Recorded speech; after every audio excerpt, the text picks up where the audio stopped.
Bon, on va faire un petit point sur la guerre et là, Israël prend cher. Netanyahou est sorti ce matin pour pouvoir, hier soir ce matin pour lui, dans l'après-midi pour nous, pour pouvoir venir dire que la nuit dernière a été chaude. Ah, mais vous avez attendu quoi? Quand l'Iran vous disait qu'en début de guerre, c'est leur vieux stock de munitions qu'ils balançaient, que leur but c'était de faire en sorte que tous vos tomahawks là dégagent dans le ciel pour que vous soyez à découvert, vous ne les croyez pas. Vous vous êtes dit, oui, on a tout détruit, Donald Trump se balade dans tous les médias, tous les jours. J'ai jamais vu un président en pleine guerre qui est autant dans les journaux pour pouvoir te dire, oui, non, mais c'est bon, on a tout détruit. Il a tout détruit, mais il veut enlever les sanctions de l'Iran sur le pétrole. D'ailleurs, on va parler de ça aussi. Donc là, l'Iran, leur stratégie a très bien marché. C'est-à-dire qu'ils ont utilisé tous leurs vieux missiles pour saturer le ciel, pour saturer le dôme de fer, pour faire en sorte que ils envoient un maximum de missiles. Et là, ils sont en train d'utiliser leurs nouvelles armes. Et leurs nouvelles armes, elles passent.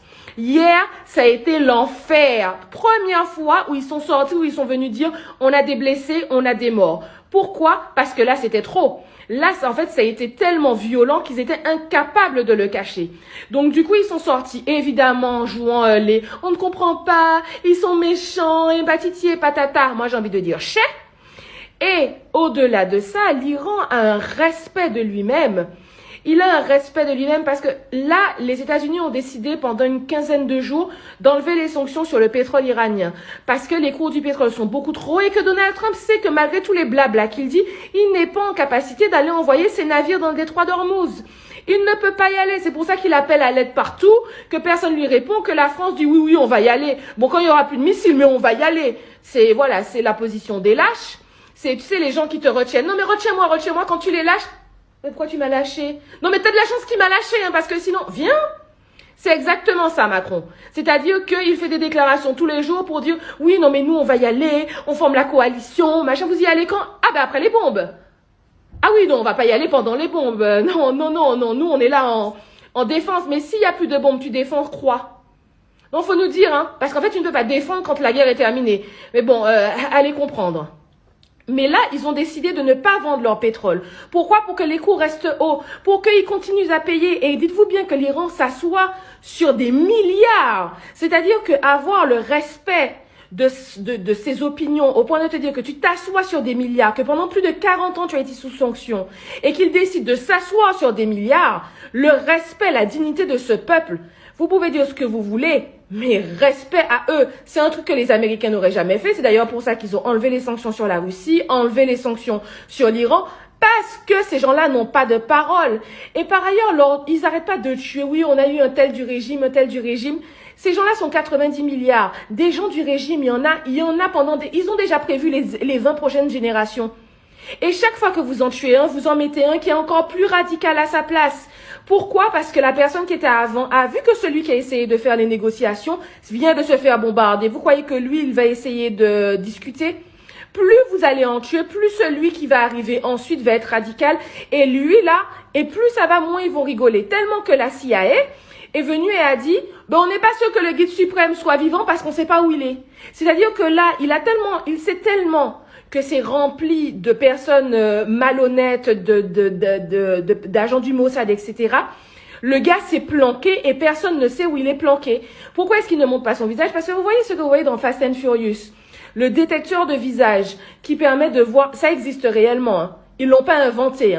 C'est-à-dire que réellement, tu as des trucs où on détecte ton visage, donc il ne montre pas son visage pour ne pas qu'on le détecte, pour que quand il soit dans la rue, s'il doit sortir, aller prendre l'air, on puisse pas le repérer.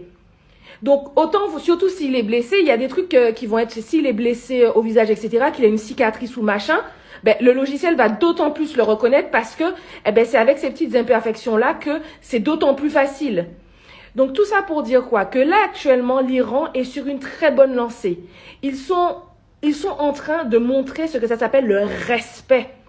Que vous pouvez pas arriver avec vos bottes là pleines de boue, vous mettre sur le tapis des gens, et croire qu'en plus, ils vont nettoyer derrière vous. Les États-Unis, Trump a beau venir répéter qu'il a gagné, qu'il a tout tué, qu'il machin, c'est un menteur. Celui-là, sérieusement, il faudrait lui donner une palme pour le nombre de mensonges qu'il a sortis. C'est un menteur né, fini, éhonté. Donc, là, on part sur la 4e semaine de guerre. Je pense que ça va être malheureusement la plus destructrice, notamment pour Israël, parce que l'Iran prend cher. Hein. L'Iran a volontairement décidé, c'est pas parce qu'on vous montre pas, mais l'Iran prend cher. Mais l'Iran est préparé. Ils savaient. D'ailleurs, dans leur défense, vous voyez bien qu'ils n'ont pas investi sur des systèmes antiaériens. C'était pas leur but.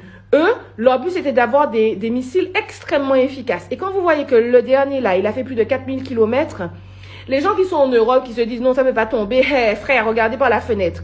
Parce que là, ce qu'il est en train de dire aux Européens, c'est continuer à faire les malins loin du détroit. Continuer à faire les malins loin de machin parce que nos missiles peuvent vous atteindre. Et qu'on ne sait même pas s'ils n'ont pas des missiles qui vont encore plus loin. Donc, merci par ailleurs à Pedro Sanchez, oui, j'avais dit Sanchez, pour ce qu'il vient de faire en Espagne. C'est-à-dire qu'il a débloqué 8 milliards d'euros pour que son peuple, actuellement, ne subisse pas d'inflation. Là, on vous dit que la France n'est pas capable de le faire. Ben non, parce que la France, elle débloque des milliards pour des gens qui sont déjà milliardaires. Et vous continuez à voter de droite ou PS. Bande d'imbéciles. Vous êtes aussi cons que les Américains. Même plus cons, parce que vous êtes pauvres. Parce que Trump, au moins, il est riche. Vous êtes pauvres et vous votez pour des riches. Bande de tocards. Bref, tout ça pour dire que là, la guerre est déclarée. Et comme je dis, c'est l'Iran qui décidera de sa fin. Ce ne sera pas les États-Unis, ce ne sera pas Israël. Et Israël, là, et Netanyahu doit être là en train d'appeler, de pleurer Trump pour recevoir de... On va faire il a dit qu'il allait faire une recherche pour savoir pourquoi le dôme de fer n'a pas fonctionné. Parce que le dôme de fer est mort. Voilà. C'est le dôme de Gruyère. Et on sait aujourd'hui que rien n'était vulnérable et que les gens qui sont intelligents arriveront toujours à battre la puissance. C'est la puissance, c'est la puissance. Moi, c'est le cerveau. Ce qui fait que je suis beaucoup plus puissante que toi.